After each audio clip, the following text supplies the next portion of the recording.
frequently during Advent. Father Roy will lead us in sort of a spiritual reflection on the familiar scenes that we hear proclaimed and invite us to enter into those scenes and imagine ourselves to be one of the characters being talked about. Kind of like looking at a Christmas card and saying, which one of these characters do I want to envision myself being for a few moments? How would this message of Christmas, how would it be affecting me? I thought about that when I looked at the gospel for this weekend, because it's one of the few times we get to spend time with one of the most significant saints that we have, Joseph. You know, I remember years ago reading an interview with a famous actor, might have been somebody like Spencer Tracy. For those of you who are younger, don't know who Spencer Tracy was, the older ones tell them. But whoever it was that was giving the interview said, you know, when you're a young actor and somebody gives you a script, you count your lines. How many lines do I have? And you know, you measure your success by, oh boy, now I'm getting movie parts that I have all these lines. He said, but then a really experienced actor doesn't look at the number of lines. The real experienced actor says, how many scenes am I in? It's not what I'm saying, it's the scenes that I'm in that matters. And he said, but then a truly great actor says, just give me one scene, but let it make all the difference. Think about St. Joseph and what we know about him from Scripture. The man has 0 lines. None. 0. Pontius Pilate has lines. Joseph never says a word that is recorded in Scripture. And he's only in a couple of scenes, but they make all the difference in the world. In my opinion, the yes by Joseph is every bit as significant as the yes by Mary. Jesus would not have survived if Joseph had said no. So what do we know about him? We know a number of things from Scripture. We heard one description tonight. He was known to be a righteous man. He wanted to do what was right with God. He wanted to do the right thing. We also know that he was a man of dreams. Because whenever we hear about Joseph in Scripture, whenever we read about it, dreams always feature. And it is the angel speaking to him while he's dreaming. So he's a man of dreams. And he's also a man of action.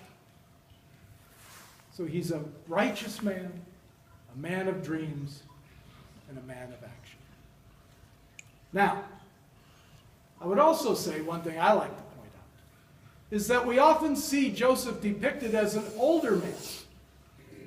But Scripture is silent about that too. The only reason that we think of Joseph so often as an older man is because he disappears. And so when we get to the end of Jesus' life, we don't see him anymore. So the presumption on the part of many scholars over the years was that he must have died. He was older than Mary, so he must have died because he wasn't there. But we simply don't know.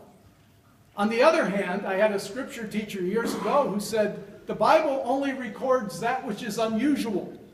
So if something is unusual, we're told about it. Now, if Joseph was that much older than Mary, somebody would have said something. So I like to think of Joseph as an 18 or 19-year-old young man, because that was the normal age a Jewish man entered into a marriage. So this isn't just a message for middle-aged men. This is a message for each and every one of us to be people of righteousness, to always seek to do that which is right for God. That's what he wanted to do tonight. He didn't want to embarrass Mary. He didn't want to cause her any pain or suffering. He was trying to find the right way to deal with this unusual situation. But he's also a man of dreams who was always open to the working of God in his life. And what does this angel tell him? Take Mary into your home. This is what's going on. And then a few scenes later, he's going to get told to pick Mary and the baby up and head to Egypt. This was a man who was ready to drop everything to do what God wanted. protect his family. And he was a man of action. He did what was necessary to protect Mary, to protect Jesus, and to do what the Lord wanted. You know, the name Joseph in Hebrew is very interesting. It means God increases. What a name. God increases. Kind of like St. Paul is going to say later, that he must decrease so that God may increase. That's Joseph. That's what the name means. So as we think about what that title we give Christ tonight, Emmanuel, God with us, God is increasing through the actions of people like Joseph. We're all called to be Joseph. We need to ask ourselves, do I constantly seek the right thing? What is it that God is asking me to do right now? Do I look out for those who are weak and vulnerable? Am I constantly open to the urgings of God in my life, whether it's through dreams or through angels or through other people? Am I open to where God is calling me to be in life? And then, am I a person of action? Do I take the steps necessary to make that vision a reality? That's really the message, I think, for this final week of Advent, as we serve and seek to make Christ present in a very real way in our lives every day. On a personal note, Father Roy offered me this opportunity to say goodbye. Since I'm leaving right after Christmas, I'll see some of you over Christmas, I know. But I just want you all to know what an honor it has been for Diane and me to be here for the last 5.5 years, to be a part of your lives. Thank you so much for letting me be a part of your lives for this time. It's what a special, special parish this is. And I have to thank Roy.